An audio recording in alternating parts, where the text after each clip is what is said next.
memang beliau yang bawa program beliau menyampaikan tahu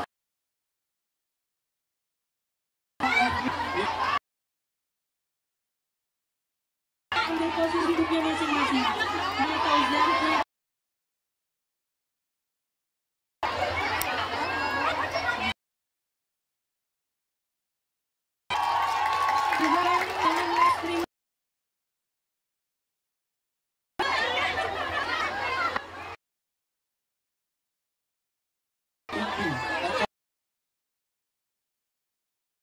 Dr.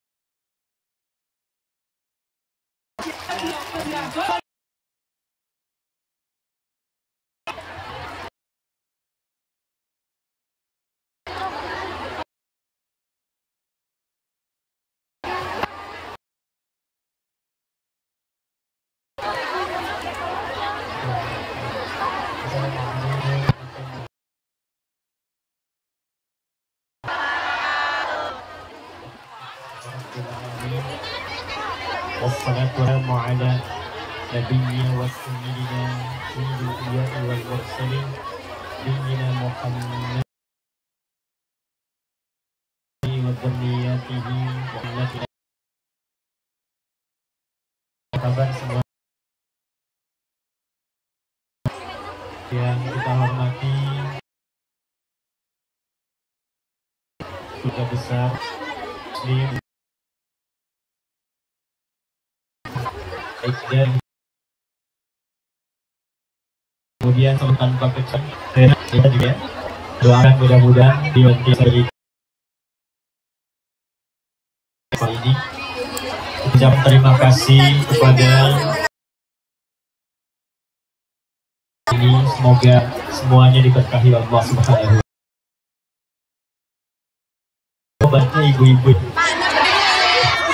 Baik, tema kita siang ini yang diberikan kepada kami adalah bagaimana bentuk generasi milenial apa, betul ya? Jadi teman-teman sekali, izinkan saya. Kini generasi manusia itu sering dibagi sekarang pada dua biak.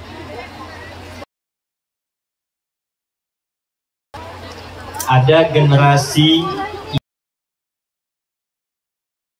Z yang dimasukkan ke kelahiran 60-an sampai 80-an, itu awal dari perkembangan generasi yang kedua. Dua terakhir disebut dengan milenial karena di generasi ini tumbuh dan lahir dengan perkembangan karakter masyarakatnya berbeda sebelumnya. Semua ukuran, semua keterangan tentang perketian masa dan generasi itu atau dijelaskan dengan kode-kode seperti X, Y, dan karakter. Tapi juga menariknya 15 abad yang lalu Nabi Muhammad SAW sudah menjelaskan tentang keadaan-keadaan setiap pergantian zaman. Dan dalam keterangan itulah kemudian kita sebagai umat Nabi Muhammad SAW diminta untuk melihat kira-kira kita itu ada di zaman yang cirinya bagaimana, karakternya seperti apa, hingga nanti dengan mengetahui ciri yang disebut oleh Nabi itu, bukan hanya kita bisa hidup menjalani kehidupan di era itu dengan baik, tapi juga menjadi generasi unggul yang maju dan bermanfaat.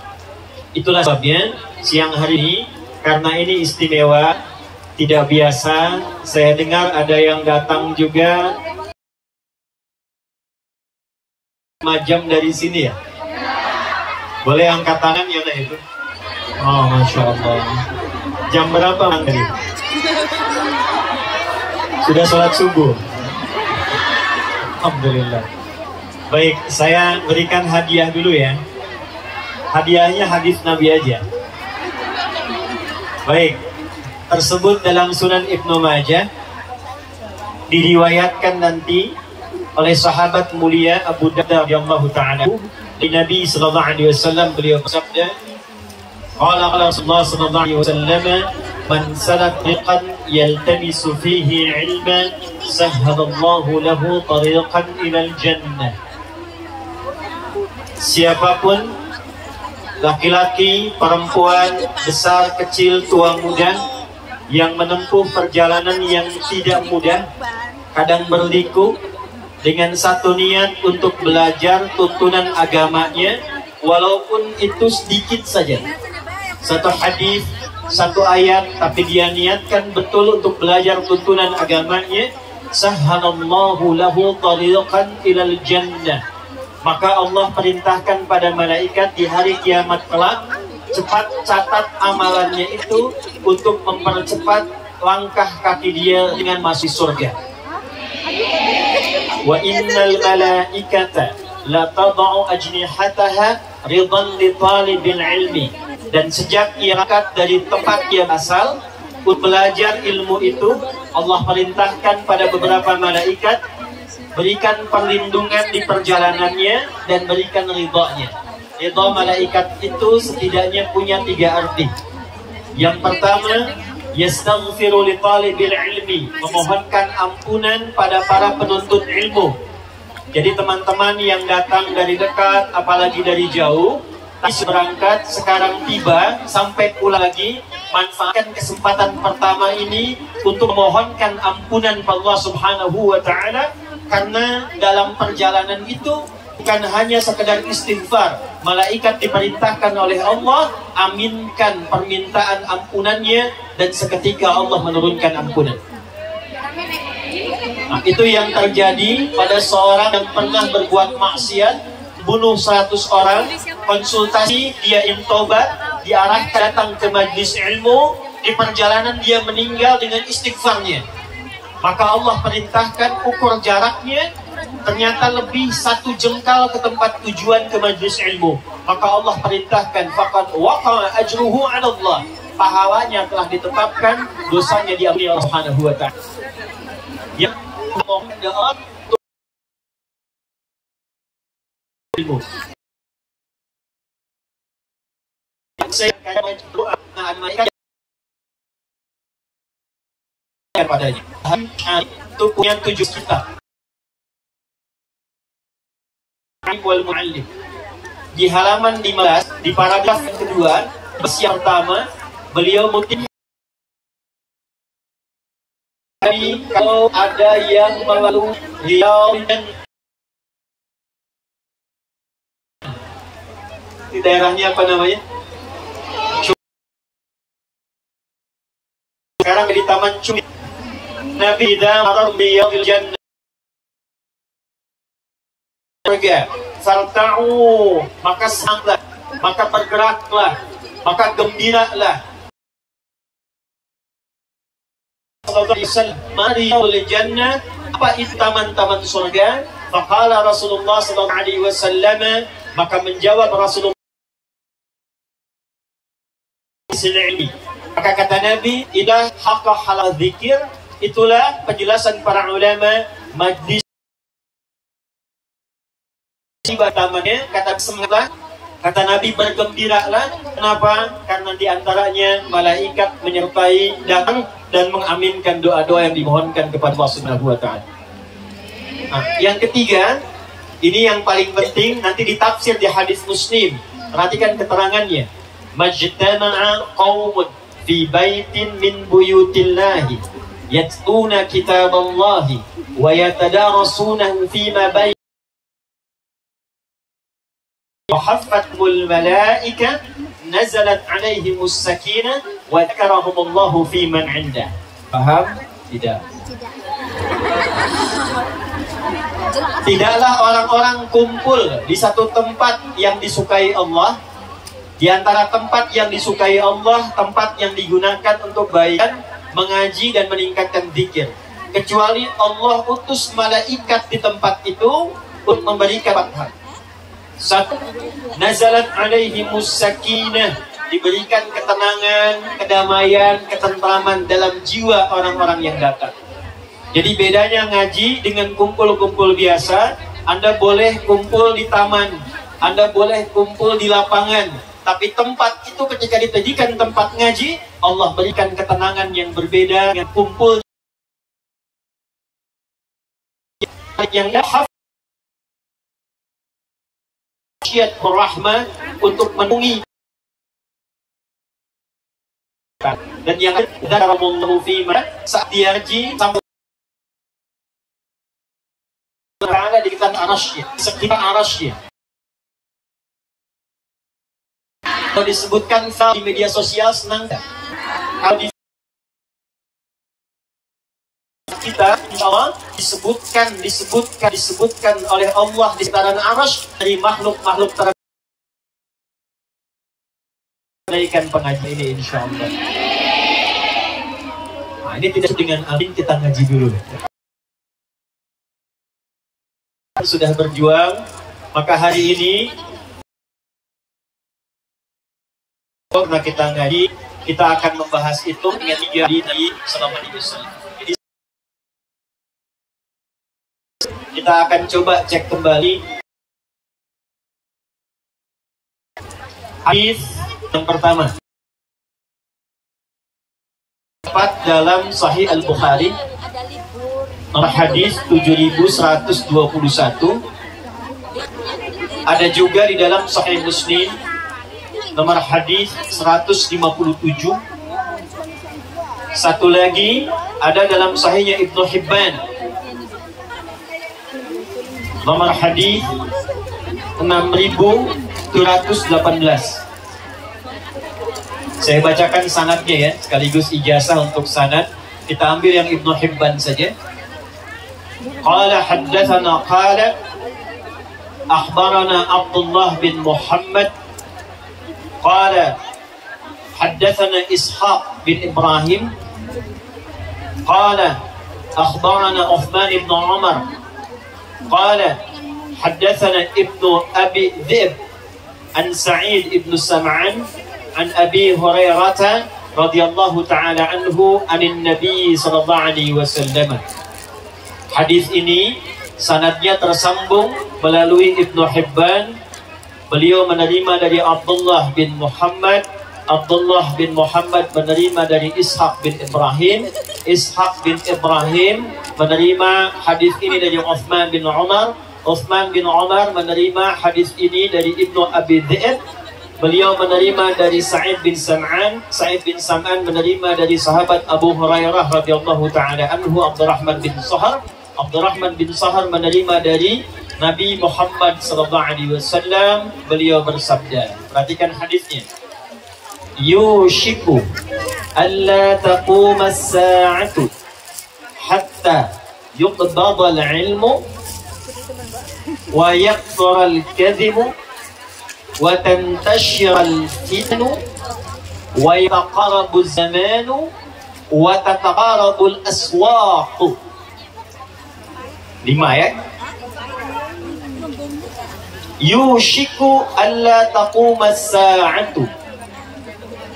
Nanti dalam perjalanan masa, saya terjemahkan dengan terjemah tafsir hadis. Nanti dalam perjalanan perubahan waktu, pergantian generasi, perjalanan masa, kata Nabi akan terjadi beberapa keadaan-keadaan di generasi. Jadi setiap zamannya punya ciri-ciri. Kalau lihat satu hadis, ada hadis di Al-Bukhari nomor hadis 6695, hadisnya viral. Nanti disebutkan di beberapa kitab hadis dengan 3 riwayat. Khairukum khairul quruni dan khairul qarni. Kata Nabi, generasi yang terbaik itu khairun nasi qarni, khairul quruni qarni, khairukum qarni. Generasi terbaik itu ada di zamanku. Thumma alladhina yalunahu, kemudian setelah itu generasi setelahku. Thumma alladhina yalunahu, lalu generasi setelahku. 3 generasi terbaik. Setiap generasi itu punya cirinya. Nanti apa ciri yang terkait dengan generasi milenial itu? Ternyata disebutkanlah cirinya dalam hadis Nabi yang saya bacakan dengan sanad di awal tadi. Inilah ciri setiap pergantian zaman, akan ditemukan zaman yang sekarang kita sebut dengan milenial. Cirinya ternyata 15 abad lalu telah disebutkan oleh Nabi SAW. Dia punya 5 ciri. Ada berapa ciri? 5. Ya. Dan 5 ciri ini kata Nabi akan terus berganti sampai berakhirnya kehidupan di dunia ini dengan datangnya kiamat. Saya percepat. 1, saya mulai dari ujungnya dulu. Tataqarabul aswaqu, akan terjadi percepatan digitalisasi. Eranya berubah jadi era digital, ditandai tanda pertamanya pasar mudah diakses. Dulu orang ke pasar berangkat pakai angkot kalau di Indonesia. Di Taiwan ada angkot. Berangkat ke pasar pakai ojek, sekarang diklik di handphone, barangnya datang sendiri. Sudah terjadi? 15 abad yang lalu, Nabi sudah sebutkan akan tiba satu zaman. Di zaman itu beda dengan zaman sebelumnya. Kalau ke pasar berangkatnya manual, di zaman itu pasarnya semakin dekat, kata para ulama. Itulah ciri di saat orang-orang yang hidup di zaman itu terjadi percepatan digital. Ini mustahil kalau bukan seorang nabi, seorang rasul. Apakah ada manusia yang lahir di padang pasir? Tidak ada teknologi pada masa itu. Tempatnya sangat terbelah, di Apit Romawi di padang, tengah-tengah. Tapi bisa mengatakan nanti akan ada zaman besarnya mudah dan satu. Wa yataqarabuz zaman. Nanti akan tiba waktu, masanya, perjalanan waktunya terasa begitu cepat. Dalam hadis At-Tirmidzi akan terasa setahun seperti sebulan, sebulan seperti sepekan, sepekan seperti satu hari. Rasanya baru kemarin padahal sudah lewat, dan satu hari rasanya baru 8 saja. Panitia mempersiapkannya 1 bulan, 2 bulan. Kan? Sudah terjadi 2 tindak eranya berubah. Dulu banyak offline, sekarang jadi apa? Online.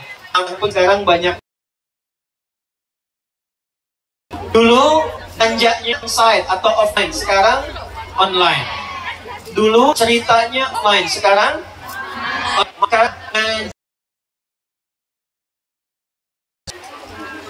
para ulama pun akan berbeda keadaannya. Kata Nabi, hatta tuqbadal ilmu, maka itu terasa cepat, banyak yang akan muncul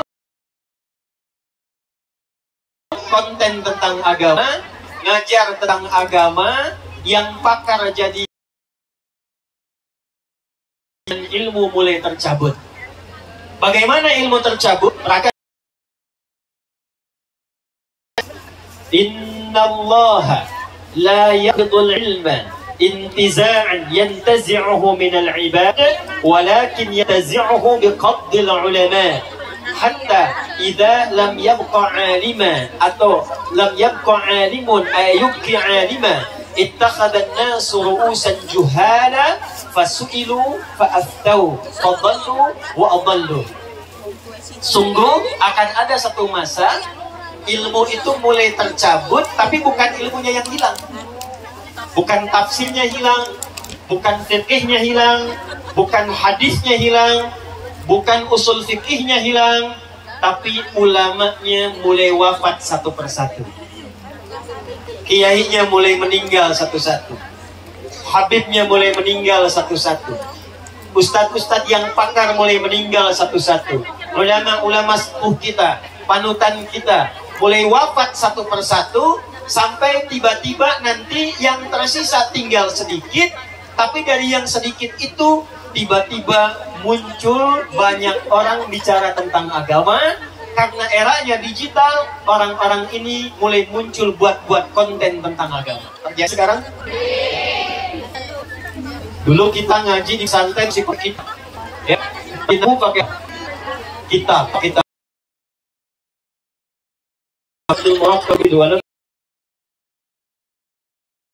semua iman dan alaman dan finans yang pernah di zaman watan gitu ya. Berhenti, lompat lagi aja Pak. Kali. Jadi jali kan? Ta'ala yaf'al. Fasbakai itulah. Sekarang terjadi banyak dasarnya tidak ada, ngajinya tidak lima, tapi tiba-tiba bisa muncul ke permukaan dan anehnya akan ditemukan. Dan kalau ditanya, kalau kata tidak. Milenial Nabi SAW mengingatkan beberapa abad.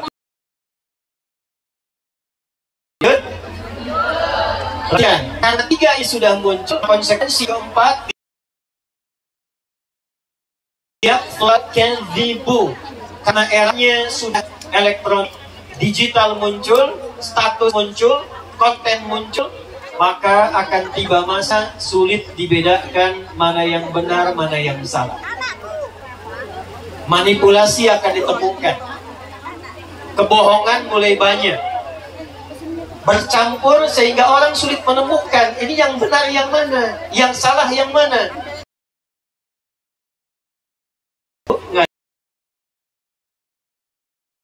Belum pernah membahas tentang garam.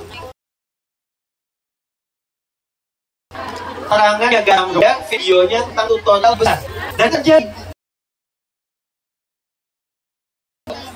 Ada lagi petunjuk A, petunjuk B, petunjuk D. Jadi ketika ini terjadi, akan muncul banyak konten-konten digital dan Anda sulit membedakan mana yang benar, mana yang salah. Saya tanya, sekarang hoax banyak tidak? Semakin watan syural fitanu, maka fitnah, ya maaf,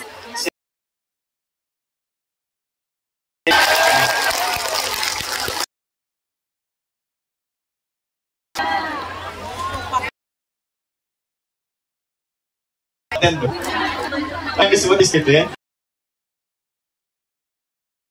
Jadi diberikan guys, ternyata potensi perkembangan digital itu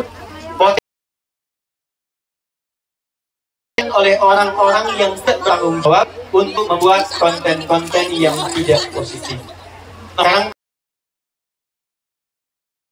bagaimana Nabi membimbing kita untuk memanfaatkan kemajuan era dan perkembangan zaman seiring masanya, tapi tetap kita menjadi generasi yang baik dan berakhlak. Itulah tema yang akan kita bahas di kesempatan yang kita masuk di sini. Yang tahu boleh angkat tangan.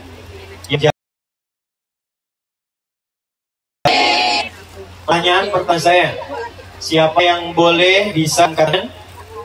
Tolong disebutkan dua saja nama sahabat Nabi yang pada zaman Nabi itu berkembang. Dua orang. Boleh?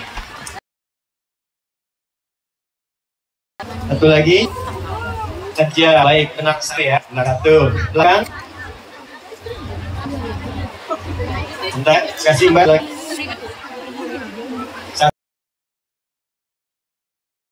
Aisyah, satu lagi. Hampir sama dengan yang satu, ya duduk lagi. Dua perempuan saja, saking banyaknya perempuan, dua sahabat Nabi, ya. Boleh angkat.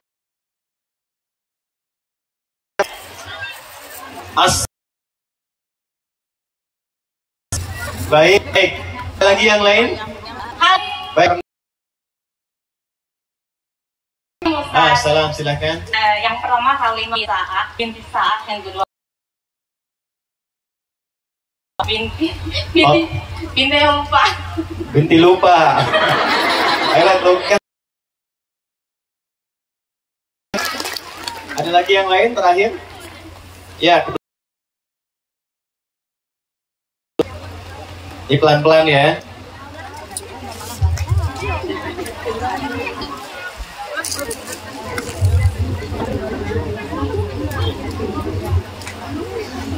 Ya, satu.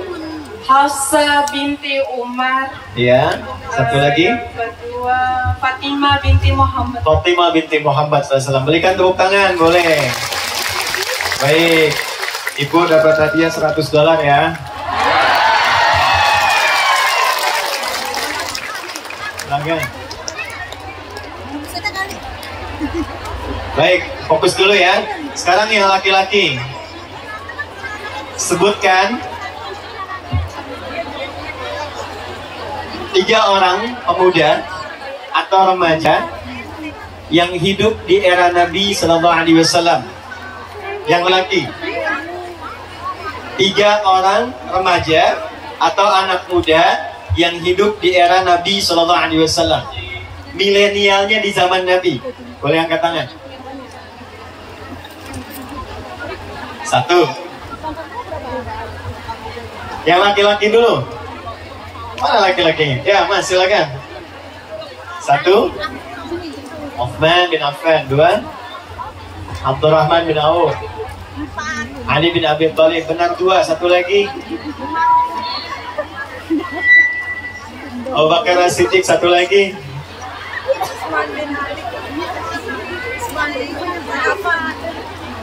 Umar bin Khattab. Ya, bolehlah, nggak apa-apa ya, Mas. Baik. Ya, pelan-pelan sini. Jadi gini, kalau kita mau ngaji milenial, kan harus ada contoh. Ya kan? Siapa yang harus dicontoh? Kemudian kalau kita ingin belajar akhlak, kita harus melihat contoh ini akhlaknya seperti apa. Kemudian kalau kita ingin melihat perubahan akhlak yang baik, kita lihat lingkungannya. Lingkungannya bagaimana? Nah, sekarang saya tanya dulu sebentar. Yang ini hadiahnya lebih istimewa. Saat tadi disebutkan Uthman, Abdurrahman bin Auf, kemudian tadi disebutkan Fatimah, Sayyidah Fatimah binti Muhammad sallallahu alaihi wasallam, ada Aisyah, kemudian yang lainnya. Saya ingin tanya, 5 orang dan lebih ini tadi disebutkan milenial di era Nabi, hidupnya di masa apa? Sengaja saya buat umum supaya bingung dulu. Ibu, ya? Khulafaur Rasyidin, ya, kurang tepat. $200.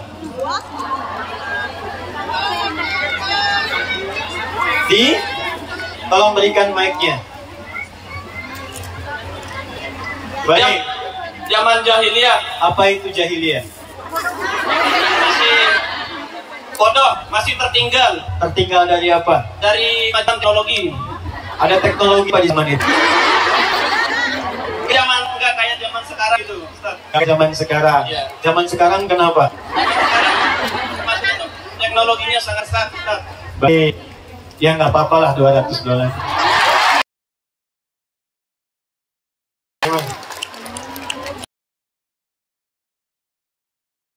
Sekarang hadiahnya dulu ya.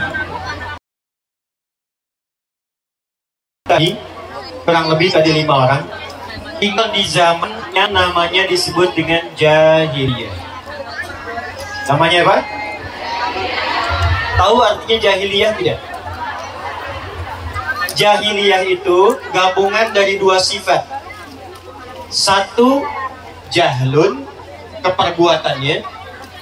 2, jahilun, menunjukkan kepada orangnya. Kalau 2 ini digabungkan, jahlun dengan jahilun, maka muncul karakter yang ketiga namanya jahiliyah. Jahlun asalnya bila sebutkan bahasa Arab, sifat yang menunjukkan pada sesuatu yang menyimpang. Bodohnya itu bukan bodoh pintar, bukan. Ya, pintar banyak. Abu Lahab itu pintar. Abu Jahal itu pintar. Bahkan namanya itu viral dengan nama Abul Hakam namanya dulu.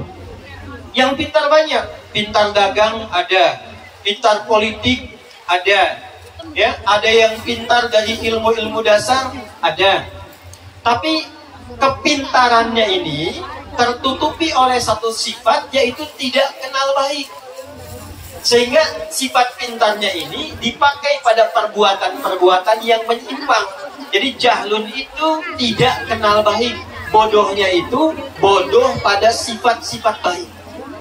Pintar tapi tidak kenal jujur. Pintar tapi tidak kenal sabar. Pintar tapi tidak kenal kebaikan.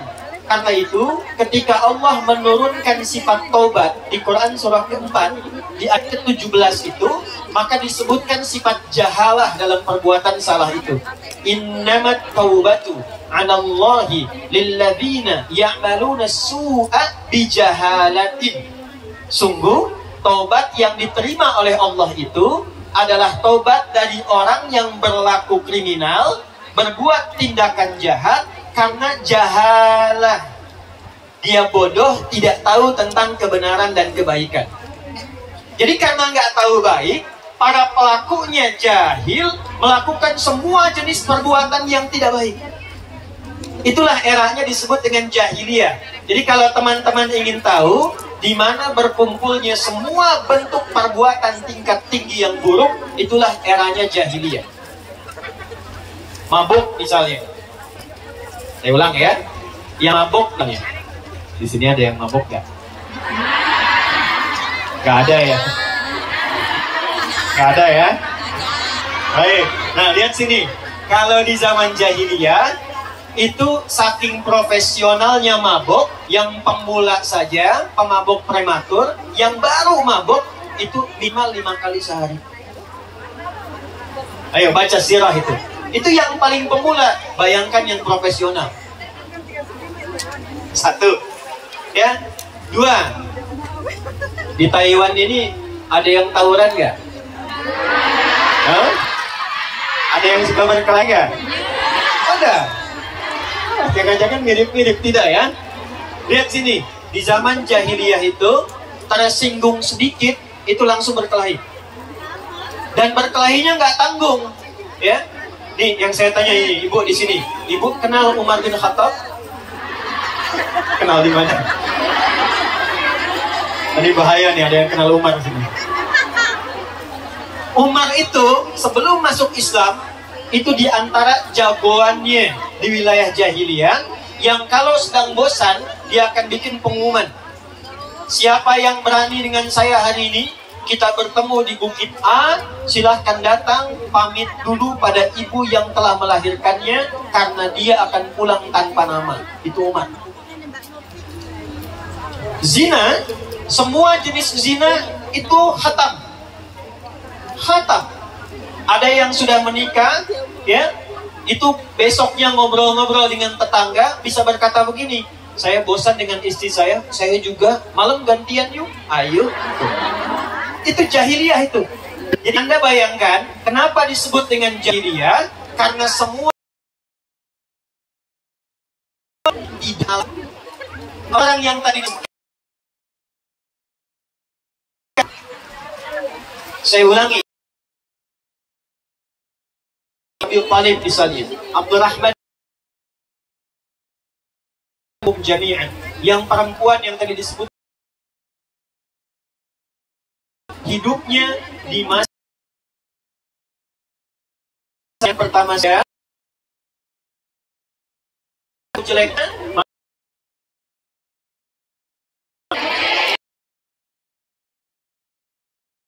jahil atau yang sekarang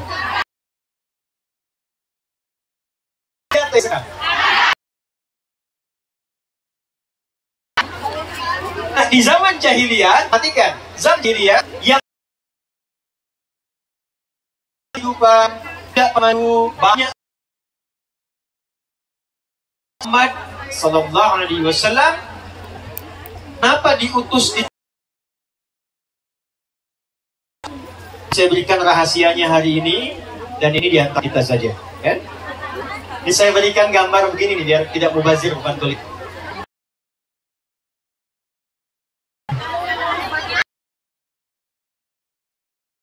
Sekali.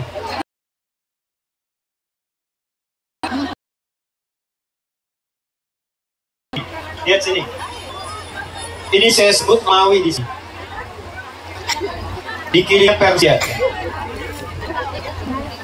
Ini Nabi, ini sudah maju luar biasa. Punya kolosium Romawi. Peradabannya bagus, pasukannya hebat-hebat, senjatanya luar biasa. Di sini ada kekaisaran Persia. Ini juga maju, luar biasa. Pemerintahannya kuat, negaranya, pasukannya. Sampai sekarang banyak film-film dimunculkan tentang Romawi dan Persia. Baik ya? Nah, pertanyaannya, kenapa Nabi Muhammad tidak diutus di Romawi? Tidak diutus di Persia. Tapi diutusnya di sini, di tengah-tengah nih. Padang pasir, lembah, biwadin ghairi bizar'in 'inda baitikal muharram. Di bawah lembah, diapit bukit-bukit yang tandus, ya, lengkap, lebih paket lengkapnya lagi, orang-orangnya jahiliyah. Kriminalnya puncaknya di sini, tempatnya tandus, airnya jarang muncul, lahirnya di dekat Ka'bah. Satu-satunya nabi yang lahirnya langsung di dekat Ka'bah karena fadilah doa dua nabi sekaligus. Ada dua orang nabi yang memohon kepada Allah langsung supaya nabi terakhir, nabi teragung itu lahirnya harus di dekat tempat yang paling agung di muka bumi.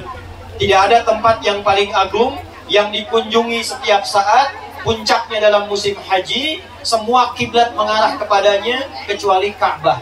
Dua nabi ini berdoa, ya Allah, Rasul terhebat nanti, Rasul akhir zaman, Rasul penutup yang istimewa, mohon jadikanlah pun dekat tempat yang paling istimewa di samping Ka'bah. Pertanyaan saya, siapakah dua nabi yang doa untuk kelahiran Nabi Muhammad itu? Coba. Nabi Ibrahim dan Nabi Ismail. Betul, berikan tepuk tangan. Ya, kalau nggak hadiahnya cepat. Baik, pertanyaannya, ya ini yang ada hadiahnya. Ada di Quran surah apa, ayat berapa? Ayo, angkat tangan. Belum. 300.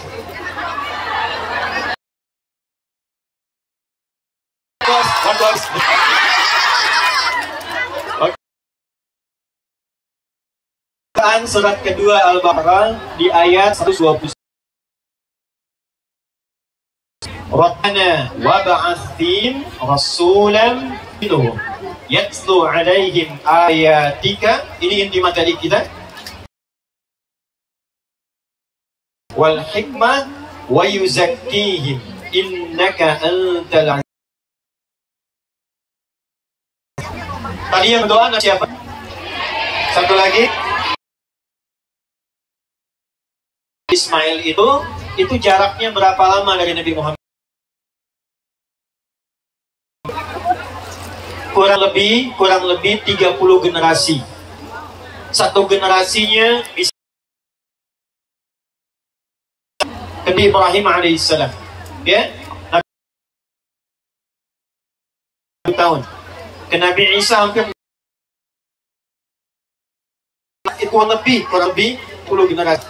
Muhammad SAW, Abdullah Muttalib bin Hashim bin Amanah bin Usay bin Rah bin Dab bin Rah bin Rad bin Malik bin Nadar bin Kinana bin Khuzaimah bin Mudrikah bin Ilyas bin Nizar bin Mudar bin Ma'ad bin Adnan bin Addi bin Adri bin Muqawwam bin Nabur bin Tarikh bin Ya'rub bin Yasjub bin Nabil bin Ismail alaihissalam bin Ibrahim alaihissalam. 30 generasi.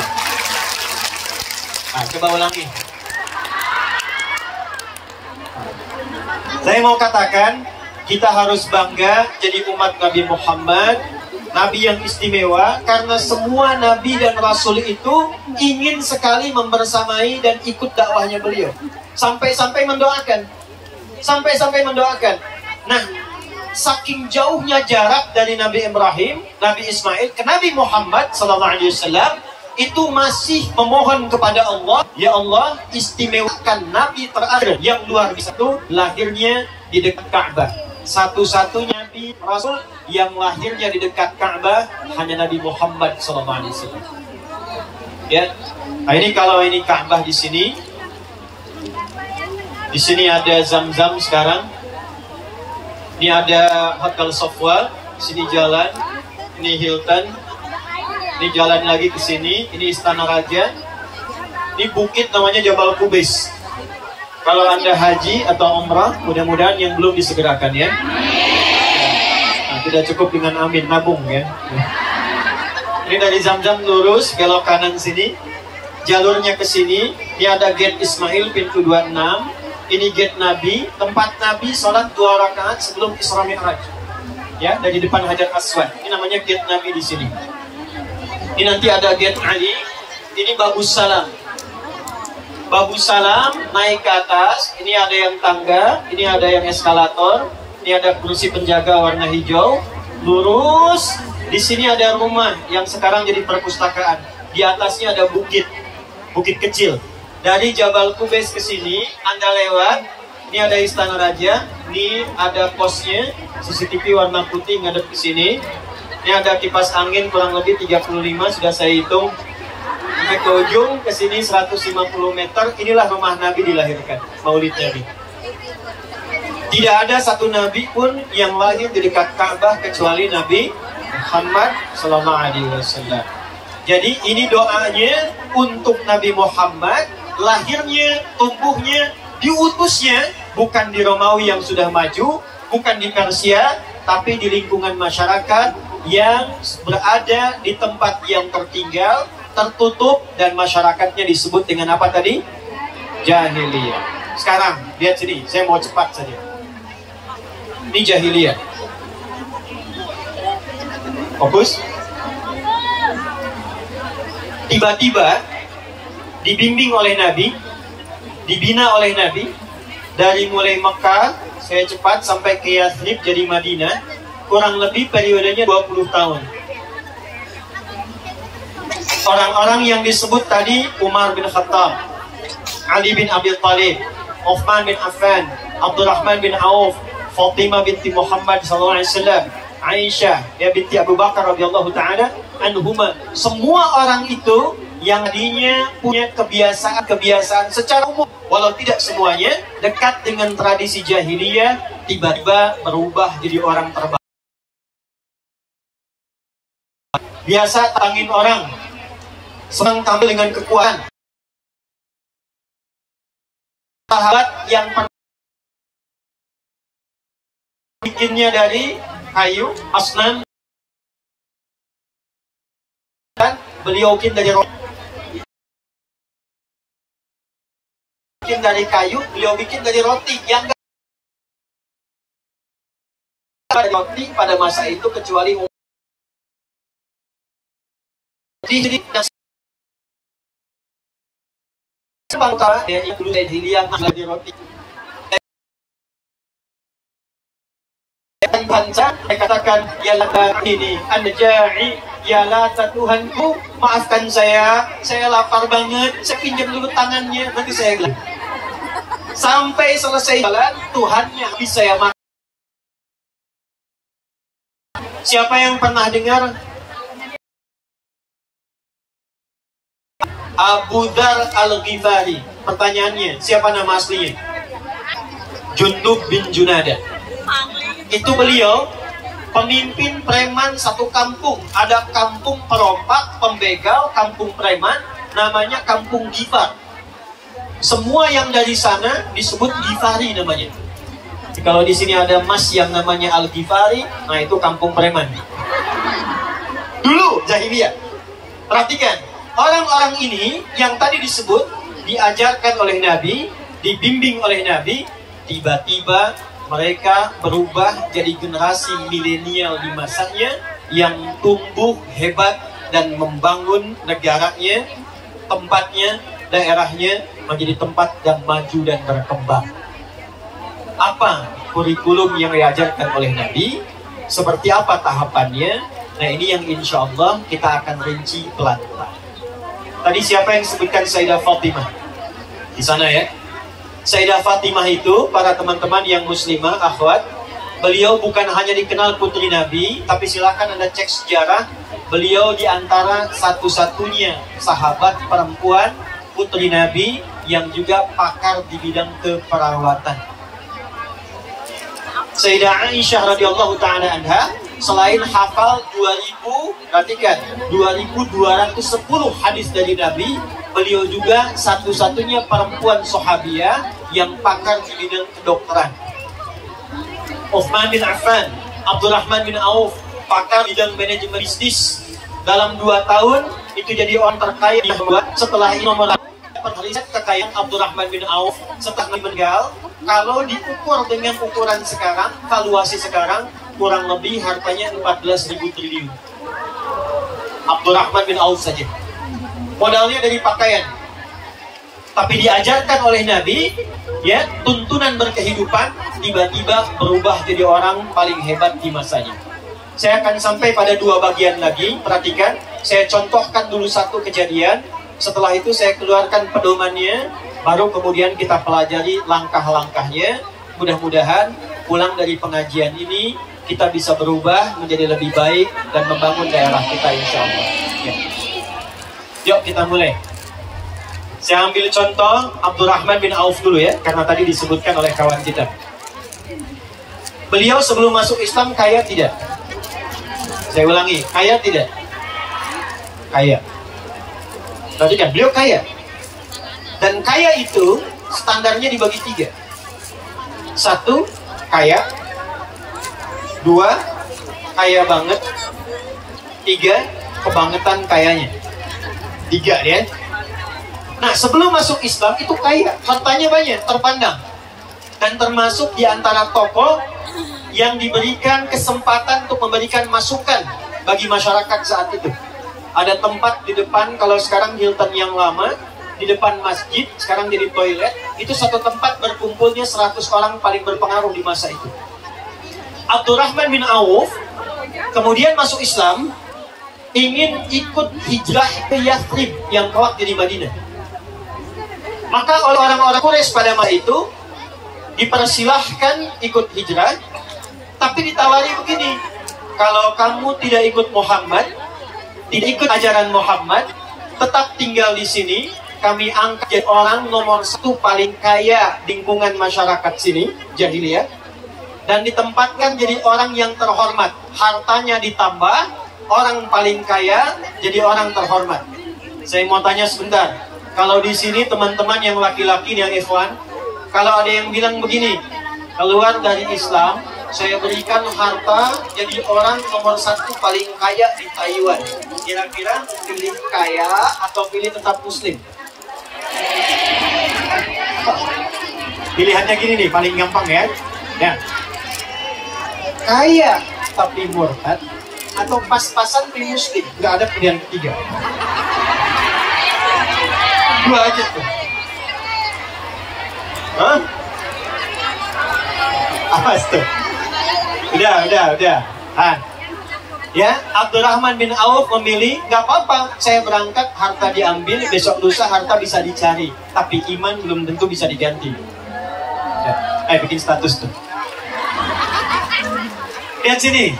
Maka beliau dibiarkan, tidak diganggu, ya, tidak disakiti. Silahkan berangkat, tapi harta kamu kami rampas semua. Jadi nggak mudah. Makanya bersyukur tinggal di Taiwan. Terima kasih ya pada lingkungan sekitar, pemerintahannya, pejabat-pejabatnya, bisa sholat dengan nyaman, kan? Bisa ada makan baik. Kalau nanti cara berterima kasihnya tidak dengan tepuk tangan.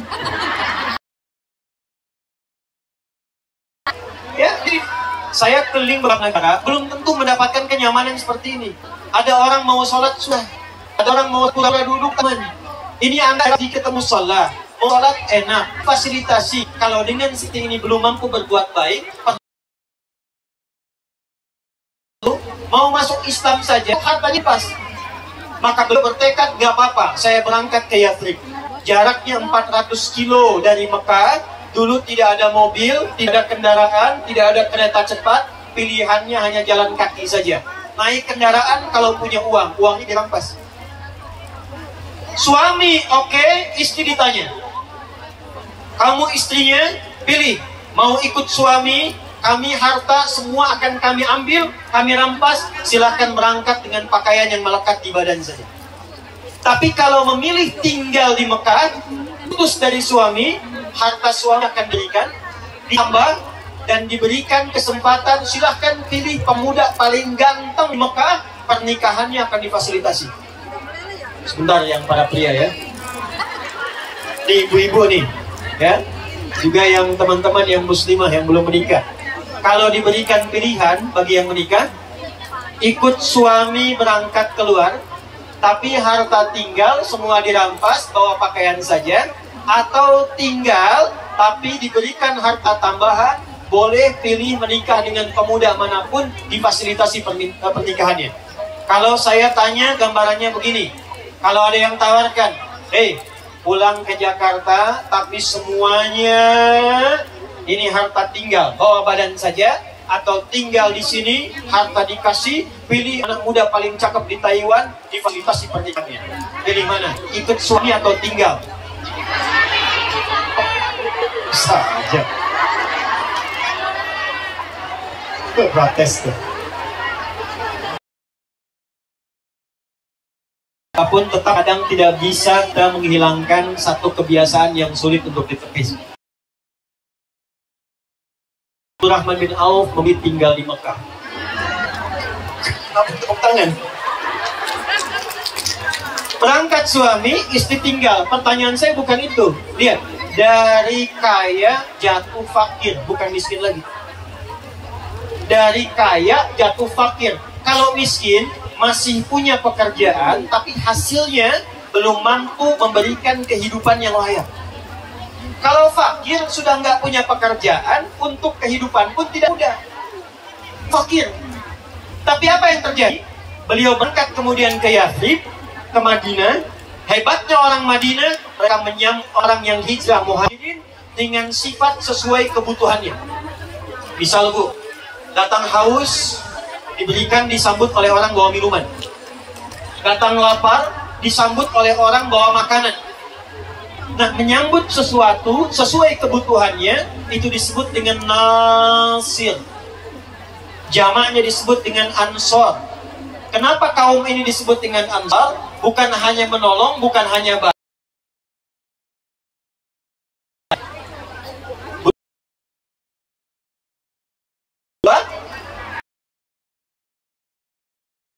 disambutnya oleh orang paling kaya di dunia.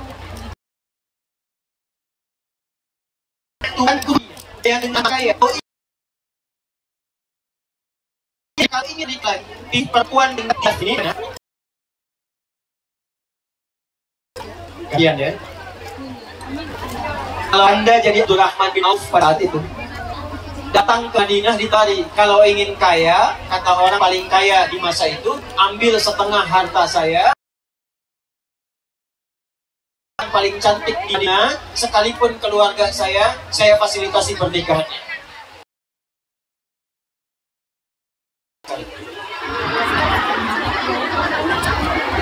Makanya saya katakan Anda terima atau tidak ditok sama sekali.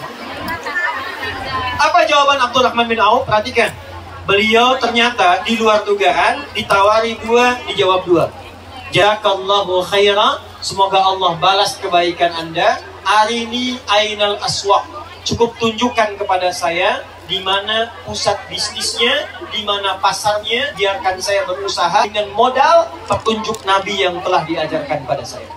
Anda bayangkan, ditawarkan setengah harta dari orang kaya, beliau tolak dengan cara yang halus. Beliau ingin buktikan petunjuk Nabi, ajaran Nabi kalau dipraktekkan membuat saya jadi lebih baik, perilaku saya baik, dan kekayaan saya pun akan kembali menjadi baik.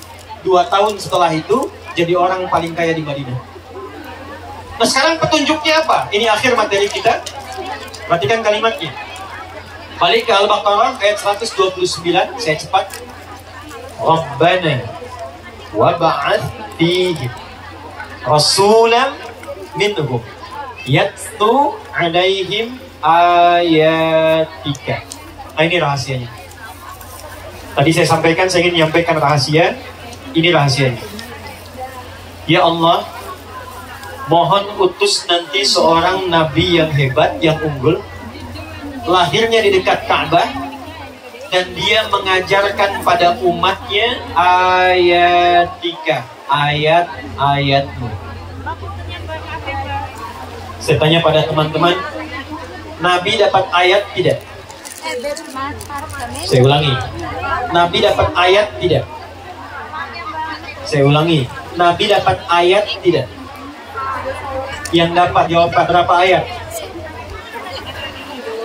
Berapa ayat? Sini, yang sini. Nabi dapat ayat dari Allah berapa ayat? Berapa? 6.666. Ya, kurangi dikit aja. Berapa lagi? 6.300. Lebih dikit. Nah, 6.236 hasil googling tuh. Benar ya Mas ya? 6.236. 6.236 ayat. Pertanyaan saya yang ini masih 6.236 itu disebut apa namanya? Kalamullah. Apa lagi?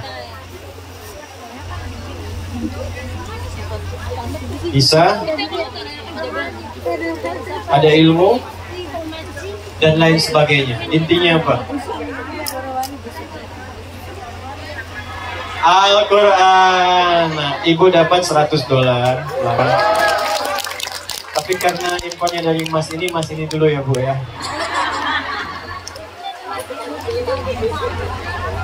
Sama ibu yang di belakang juga, satu yang jawab Al-Quran. Ibu yang kacamata kerudung abu-abu, Mas Dedi, tolong Mas.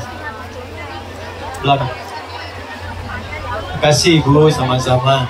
6.236 ayat. Nah ini ilmu jarang dipelajari, jarang dikaji. Jauh-jauh saya ke Taiwan, teman-teman juga jauh. Nah ini yang akan saya bagi. Ini penutup kajian kita siang hari ini. Lihat baik-baik. 6.236 ayat disebut dengan Al-Quran. Ternyata rahasia besarnya disebutkan oleh Allah itu bukan sekedar buku bacaan, bukan sekedar kitab bacaan. Walaupun diturunkan untuk dibaca. Wahyu pertamanya apa? Ayat pertama yang turun apa? Iqra bismi rabbikal ladzi. Bacalah, baca. Kenapa diminta baca? Karena baca itu alat untuk mengetahui sesuatu. Tidak mungkin Anda bisa tahu sesuatu kalau nggak bisa baca. Ingin tahu isi koran nggak bisa baca, mungkin nggak? Tidak. Ingin akses internet tidak bisa baca, nggak mungkin. Kita belajar dulu bahasanya. Anda belajar bahasa Mandarin, belajar bahasa Taiwan, kemudian baru bisa baca, tahu isi.